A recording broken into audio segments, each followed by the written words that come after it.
সুপ্রিয় দর্শক, আপনারা দেখতে পাচ্ছেন আমরা একটি জমিতে এসেছি। এই জমিতে দুই ধরনের আবাদ, মানে একই সাথে দুইটা আবাদ চলছে।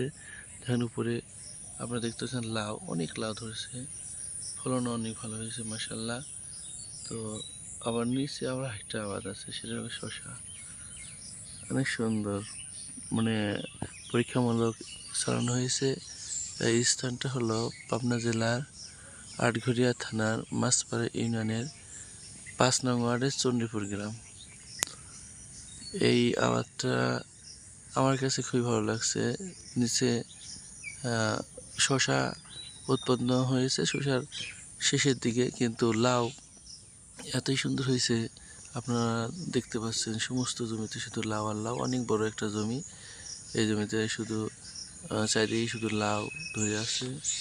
প্রতিদিনই দেখা যাচ্ছে যে একদিন পর পর লাউ কাটলে ১-১৫০ লাউ তোলা যায়।